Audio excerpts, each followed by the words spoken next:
I had the opportunity to witness something that I had never seen before at the community level, and it was what became the One Schenectady. It was really impressive. And then when things got better, it was, what do we do now?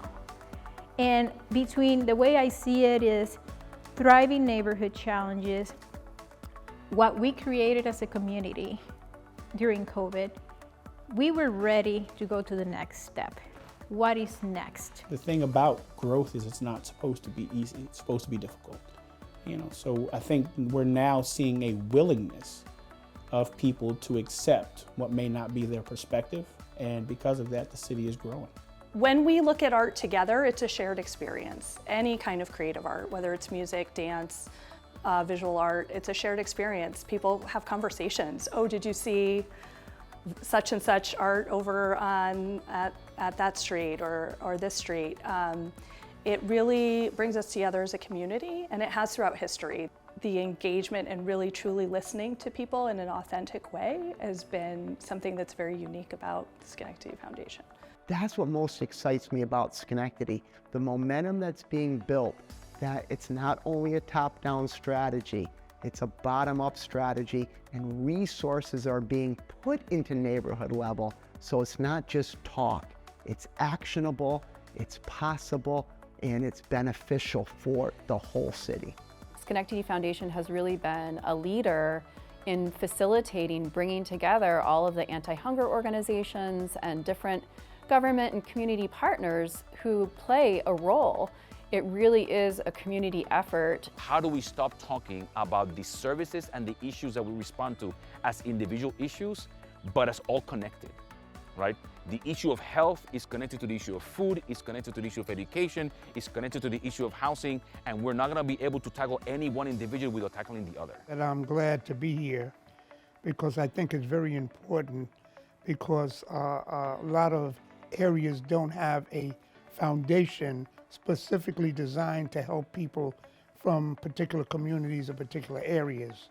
So for us to be able to have that and a foundation that caters to the needs of the people right here in Schenectady is important. I hope that we have a really meaningful way that we can engage the community in decision making in a way that we can figure out how to fill in the gaps between larger grant funding and the grassroots work that is happening that's wonderful in this community, and just being able to have the community feel ownership and be able to be empowered so their voice can be heard and the changes that need to happen can happen.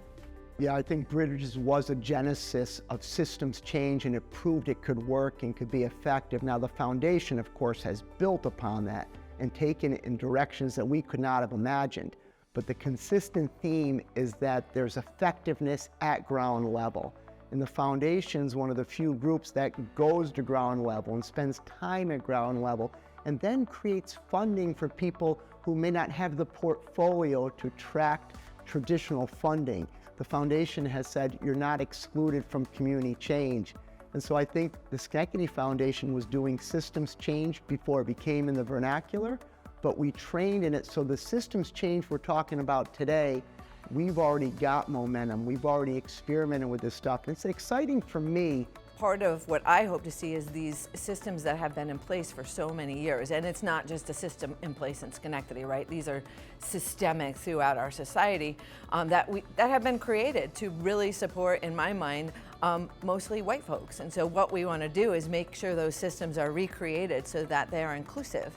And there's some equality, and there's some way that we can involve all people in Schenectady in the decision making of those systems. And so we see that shifting gradually, right? People believe that something I say can make a difference in my community, right? And so that's what we're looking for.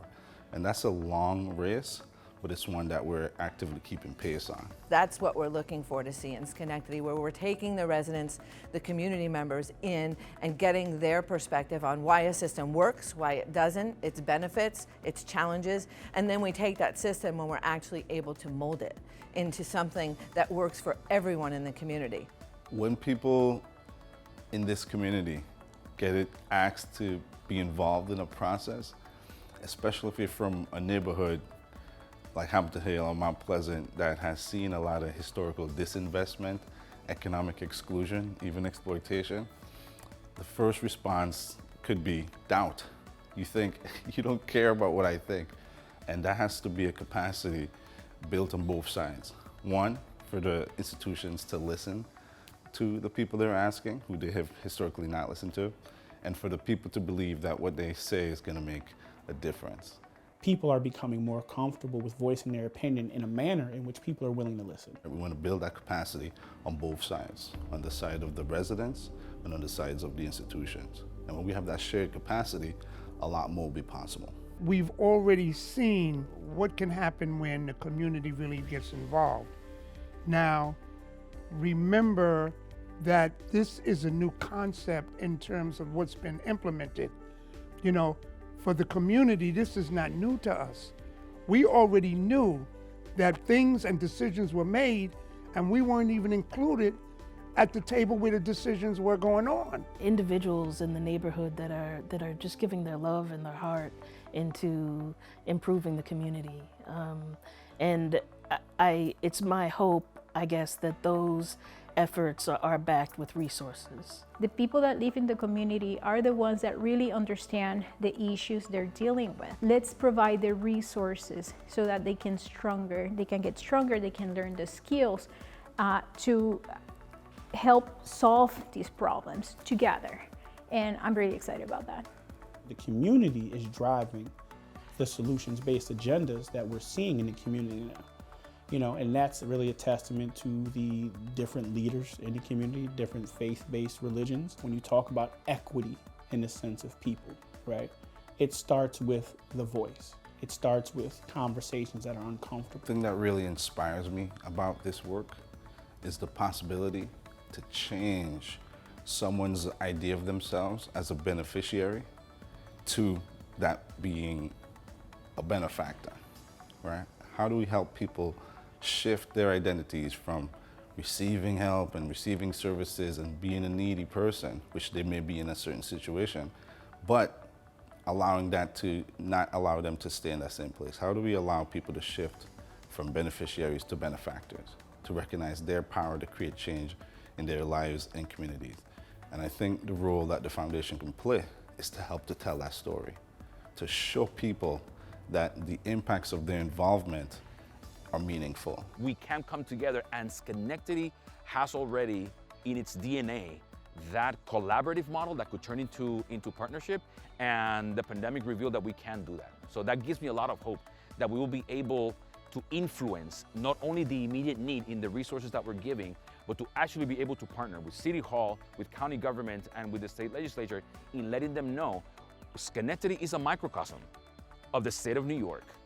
We are practicing collaboration and partnership in the work that we're doing. We are seeking to do better in actually doing work with the community, not at the community. You see how it has ripple effects affecting how the city might make a decision, right, to transform a street. Now let's talk to those people. Let's see what their ideas are. So you see the ripple effect of including people in decisions that affect their lives and their community. It's a powerful effect, and it has transformative impact. We've seen the community shift. We've seen residents take more action, more control over the destiny of the city of Schenectady, and that's been very, very inspiring to see. And I think the foundation's played an interesting role in that. When you think about the Thriving Neighborhood Challenge, you see the opportunity that residents are not often provided, and the power of providing that. You see how it can mobilize an entire community of folks who've never been involved, who hasn't been to a park, and now they've helped to create that park. We have the experience, we have developed the trust, and we're ready. We're ready for what's next. And that's getting closer to the community, empowering the community, and taking the steps to really address equity issues. My greatest dream for Schenectady is that more and more people from the neighborhoods become leaders. They don't have to be citywide leaders, although that's certainly possible and that's an avenue. But leaders on their block, leaders in the neighborhood, leaders who are impacting business, who are impacting family life, who are impacting education. And I am more and more convinced that the greatest leadership potential, the greatest base for change is at ground level. I think the opportunity is something you refer to quite often as One Schenectady. And it's this aspiration that we have a shared future, that the prosperity that we've been cultivating over the last decade or so doesn't have to remain concentrated in the haves, right? It could be shared. And in order for that prosperity to be shared, for us to create a shared future, we need to get everyone involved. I'm going to be saying to you what a difference a day has made. And we're going to see people being together, coming together, and building, and realizing that we're all in it together, and that we can do whatever we want to do, but we can only do it together. And 10 years from now, we're going to say we did it. We're going to say, yes, we made it happen.